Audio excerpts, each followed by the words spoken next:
Mi nombre es Cindy Chibertoni. Trabajo para una non-profit que se llama Villa Comunitaria. La misión de Villa Comunitaria es cultivar líderes para crear una comunidad más fuerte. Generational Wealth Initiative es fundamental, sigue siendo fundamental para elevar la voz de la comunidad, para elevar el impacto que pueden traer estas mujeres a su economía, a sus familias y a la comunidad en general.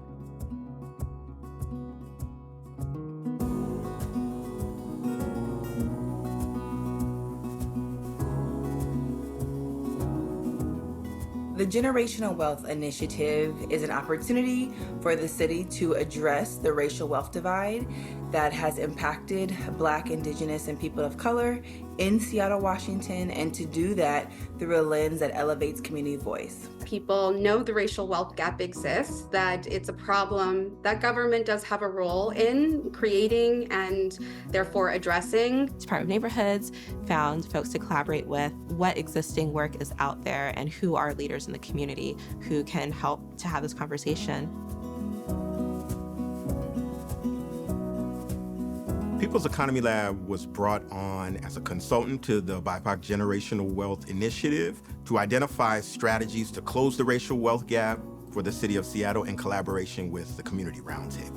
Headwater People was in charge of facilitating the Community Roundtable, the space for all of these community organizations to come together and help kind of define and shape what the Generational Wealth Initiative looked like. We brought this group together, yes, to do work that they had already been doing, but we also asked them to innovate, to do things differently, to realign with this collective vision for transforming neighborhoods and communities. Community wealth building is an economic development framework that focuses on shifting ownership and control of productive assets in our economy to regular people on the ground. Muchas veces miembros, departamentos del gobierno, la ciudad, el condado, diferentes niveles de gobierno, ellos llegan con una propuesta, llegan con una necesidad que ellos tienen y a menudo esa necesidad no coincide con la nuestra. Because one of these we realized working with the City of Seattle, through our mission and what they want to see, there's this distance.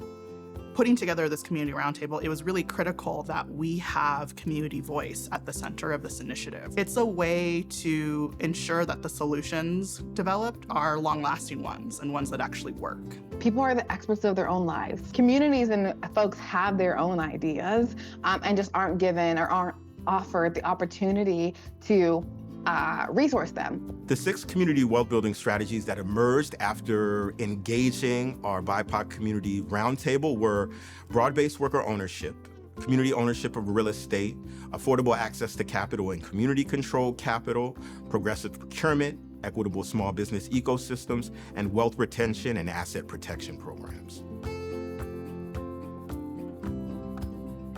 The Social Justice Fund Northwest administered $450,000 to 9 community-based organizations across Seattle. A total of 18 community groups and organizations were funded, and these really span the gamut from organizations that work in housing to economic development to youth groups and science-based projects.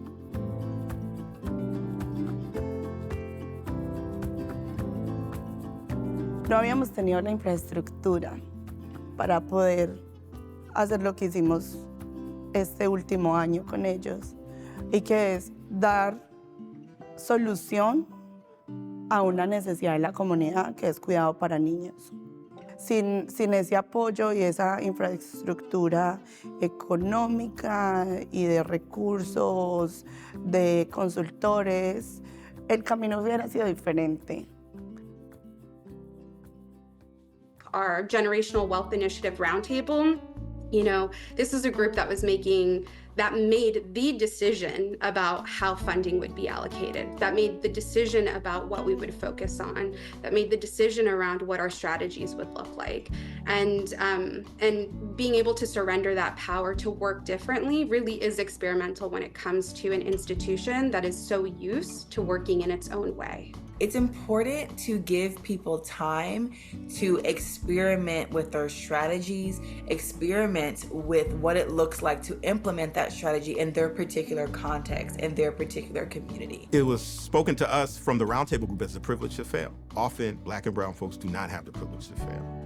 Our community leaders, our small business owners, our folks here fighting the good fight for the community have to put everything on the line every day, and they don't get the privilege to fail. They have to be on it every time. So we gave them the privilege to fail.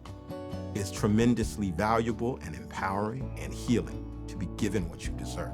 Having this process make such a deep commitment to fostering relationships amongst community organizations and between city and community and other government agencies as well was so powerful. A huge testament to just showing what it looks like for local government and other entities to collaborate for the good and the sustainability and the strengthening of our communities. Quiero agradecer a la comunidad primero por atreverse y obviamente a las organizaciones gubernamentales como la ciudad de Seattle por tomar ese paso de invertir en un proyecto como este.